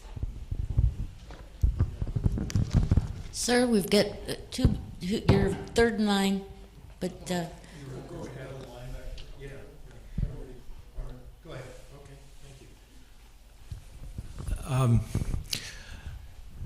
I'd like to comment on what it's like to be on a river, and the difference between the rest of the river and the first mile and a half. The prevailing wind direction here is basically west or northwest to west to east, I believe. That's the prevailing weather movement. If you're a canoeer and you're going up the river, the clouds are moving basically west or southwest to east or northeast. But on the river, it's interesting, it's channelized. The actual air on the river is either a headwind or a tailwind. It's almost never hitting you on the side. And that's because of a pressure differential. The wind comes over the from the west, and it drops down, and it either goes up or down the river. So the placement of this, when I'm looking at the photograph of Woods Pond, which is major area of impact for this cleanup, there will be disturbance and release and so on, but I believe that the population to the north and to the south of Woods Pond will be the areas of human influence from this cleanup. And I hope that as you consider placement of your instrumentation, that you consider the human population. The next thing I'd like to comment on is your discussion about NAPL or DNAPL. The actual first interest in, or acute press interest was in the 60s when there were a beginning of acute poisonings, clusters of people in Lakewood across the Housatonic River from GE Transformer. And part of that was from vapor stage PCBs, which were trapped in basements, and people were exposed to that. But the acute poisoning came from an interaction between 1254 and 1260 and the associated congeners and the coal tar derivatives. It wasn't the PCBs alone, it was a combination of chemicals. There was a vast amount of that coal tar derivative from the coal gasification plant in that whole property area. I'd like to ask the question about risk analysis because I don't understand it. I really don't understand it. I come from Stockbridge, and I canoe along the river, and I can see house after house with cancer mortality. If I go up into South Lee, it's even more intense. And then I go up through Lee and I start to go up towards the Schweitzer Mill, and there are areas there where there's just a lot of cancer death. And how do you do a risk analysis which is based on 1 to 10,000 to 1 to 1 million when you're in an area where there's this really intense area of mortality? How do you do it? How do you establish a baseline? Well, I might let Dean speak to the boating. I think he might know a little more about, I think they did look specifically at canoeing, didn't they, in the risk assessment? I can't hear what you're saying. Oh, I'm sorry. Yeah. I believe the risk assessment did include canoeing in particular. Right, so I think you had two questions. One was, well, you may have had two questions, like what did the risk assessment, what pathways did EPA evaluate? So they evaluated marathon canoeists, people who canoe a lot, incidental ingestion of the water, inhalation, like we said. So all those pathways were evaluated separately and were peer reviewed. I think your other question gets to, and this is where Courtney's going to answer, and she mentioned it briefly, there is already a baseline, there's already, people have cancer risk levels, there's underlying cancer, X number of people are going to get cancer regardless of PCBs, and Courtney can explain, I think the risk assessment talks about, and she used the word incremental or over and above. That's what we look at, so I don't think we need to know the baseline in the community to do a Superfund risk assessment.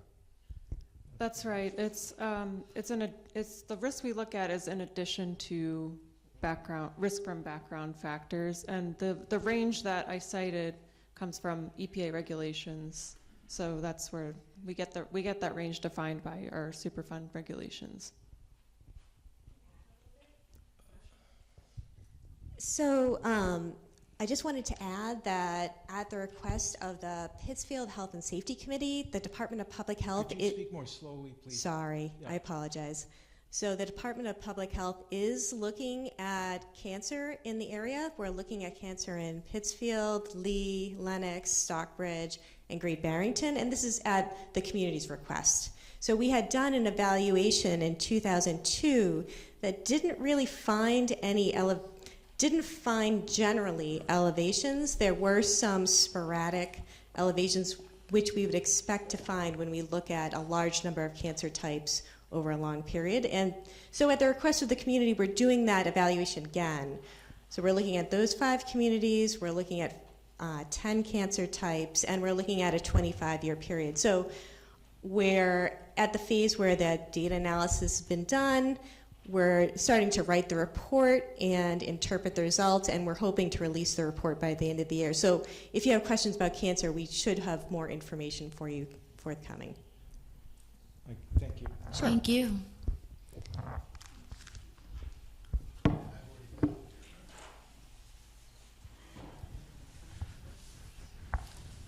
Hi, I'm Peter Blum. I live in Lee. I want to thank the EPA for tonight's presentation. I think it was very well organized, very informative, and I appreciate what I've learned. My question is very similar to the previous gentleman's direction. I'm pleased, I guess, to learn that going down and sitting in a folding chair next to the riverbank and reading War and Peace is not going to be very risky to me. But I remember reading some years ago, I think I read some years ago, that there was a doctor over in the Hudson Valley who had done a cancer risk, which concluded that basically what the previous gentleman suggested is true in the Housatonic Valley. And I wonder if EPA is aware of that work in the Hudson Valley, and whether EPA has either evaluated others' works or done their own work about cancer risk in the Hudson Valley. I'm not going to talk about the Hudson Valley. I only know this area. I'm aware of Dr. Carpenter's reports. You know, we've read them, but I think, as Courtney said, we rely on our headquarters to review toxicity studies and give us the guidance, and not, you know, we certainly don't look at each individual one, but I am definitely aware of those reports and those articles.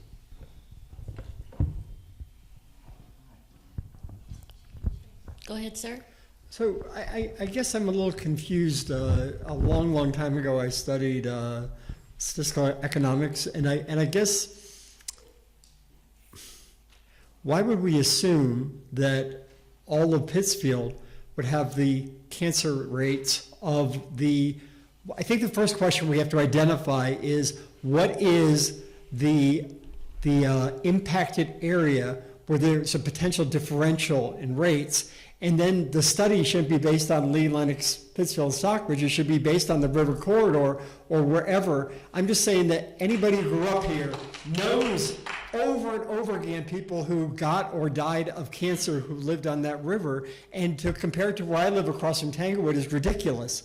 I just feel like kind of, you know, it also suggests for you to say that there's not a differential in terms of the impact. I think really ignores the kind of really fundamental question of maybe the impact isn't 5 miles out, but it could be a quarter of a mile or half a mile. And knowing that fact is really, I think, should really inform this conversation.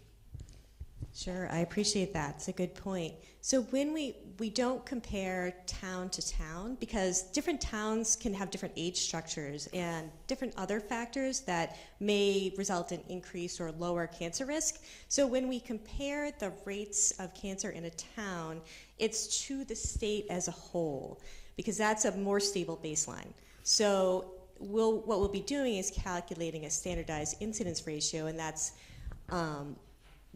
the actual number of cancer cases in a town compared to what we would expect based on the state rate. So if the rate is higher in the town, you'd get a higher number. So that's the statistic we'll be looking at.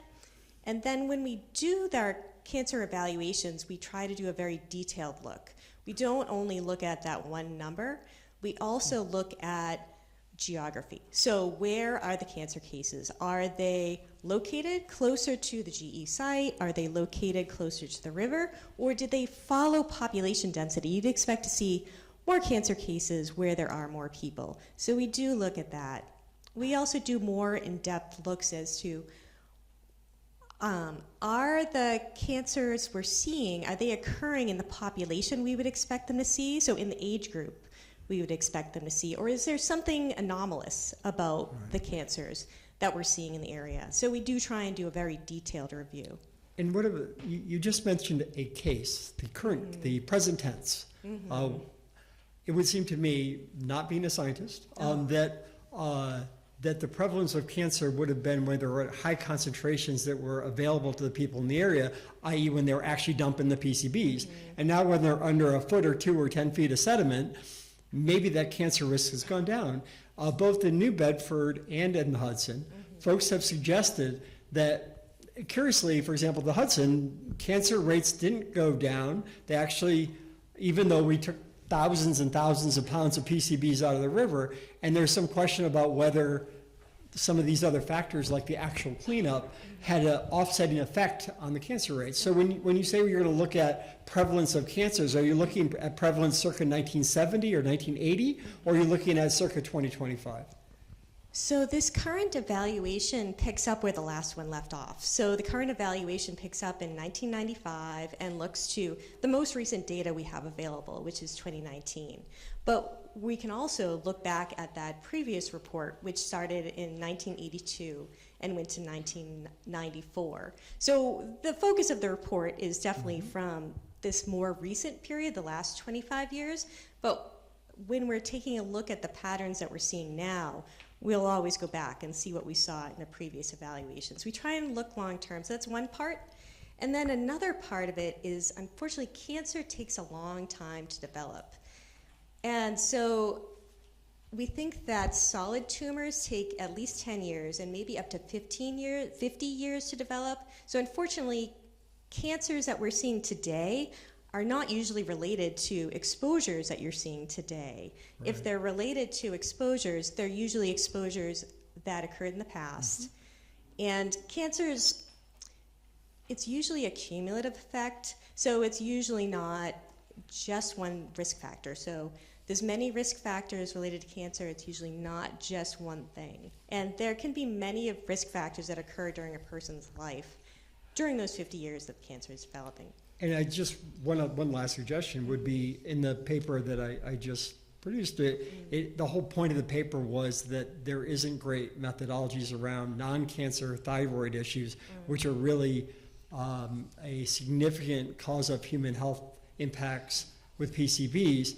And it would seem to me that if you're going to study cancers, we should be looking at the types of symptoms or outcomes associated with thyroid disease, and do a separate track on that, because it's equally important, from everything from prenatal all the way through diabetes in later life, et cetera, et cetera. Thank you so much.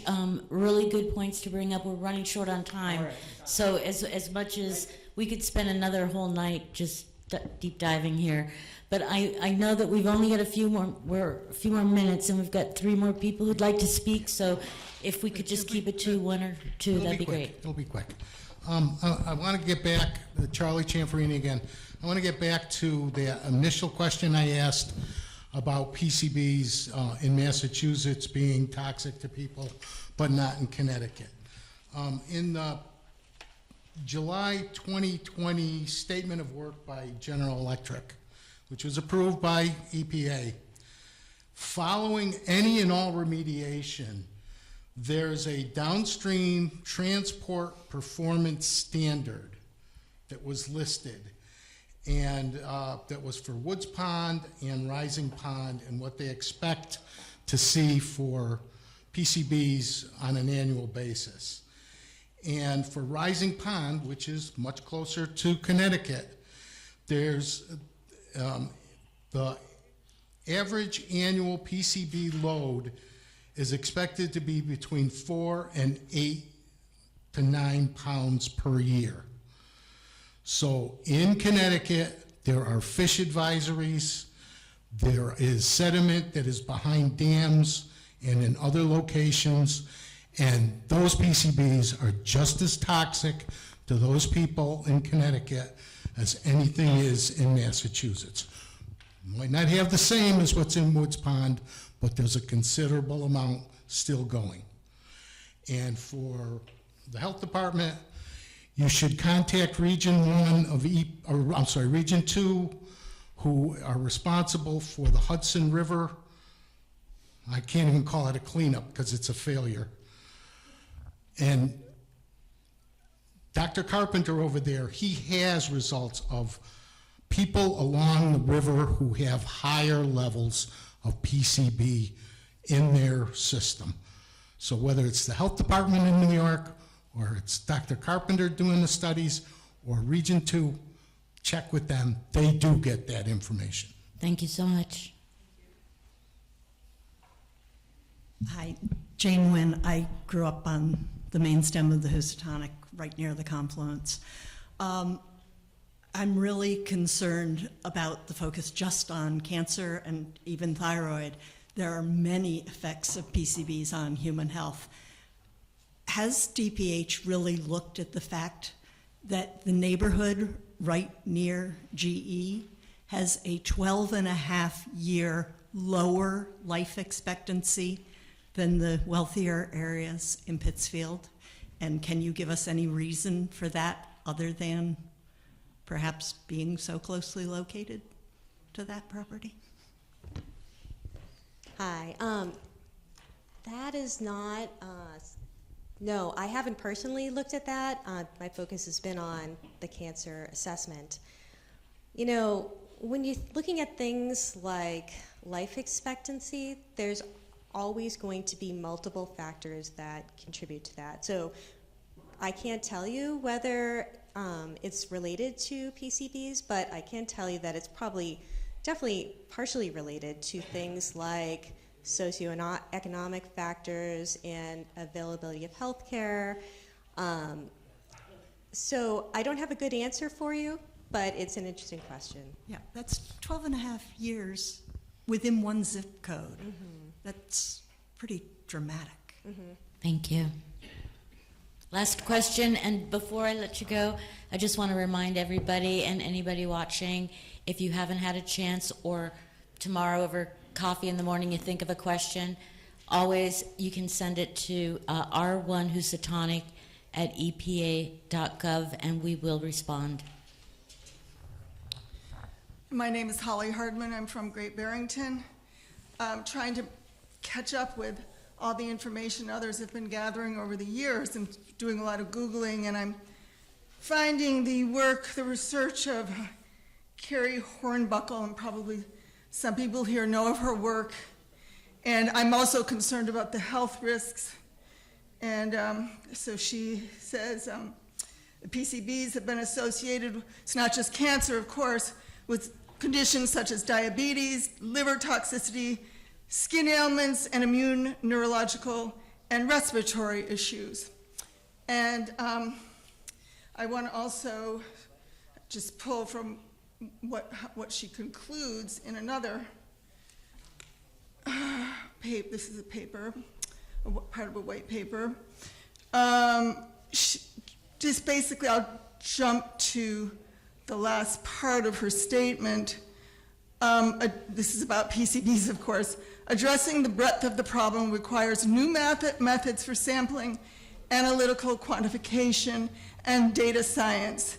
New methods for sampling include the development of mobile and passive approaches to measure PCBs in indoor and outdoor air. New handling and analyzing complex data are needed for forensic analysis of sources amenable to remediation. Lastly, and this is and most importantly, is the development of new approaches that set aside old assumptions about PCBs in the environment. And I feel as though what I was hearing earlier, that you're using these old methods. I don't understand, unless it's just about saving money, but I just don't understand the lack of an embrace of new science. And clearly there's evidence that there are significant health risks and environmental risks of all sorts because of these PCBs. Thank you. No, thank you very much. And that was great. Just really quick. Okay. Sorry. The dams, Eagle Mill Dam, particularly. So there is, I used to be the director of development for Eagle Mill, and there's 128 units of new housing going right on the Housatonic River, and there's Eagle Mill Dam right there. And as we all know, the majority of the toxins are behind dams. So my concern is about these folks that are going to be purchasing houses, units, right on the river. And we also have a dam that needs some attention, that has probably one of the most impacted areas of pollution there. So could you address that there's 128 units of new housing directly on the Housatonic River being built at the same time that we're going to be dredging the Housatonic River and looking at the Eagle Mill Dam? Well, I'll do my best. So there is remediation required behind the remnants of the Eaglewood Dam. As you know, it's not a full dam like Columbia Mill or some of the others. So the cleanup requires G to remove material behind that dam to a certain cleanup level. So that will occur. As to how it affects residents, I don't see that being different than like the remediation in Pittsfield, where we're literally in people's backyards. They owned right down to the river, into the river, and had small houses, small house lots. So I understand they're in close proximity to the river, but they shouldn't be at any more risk because of this remediation.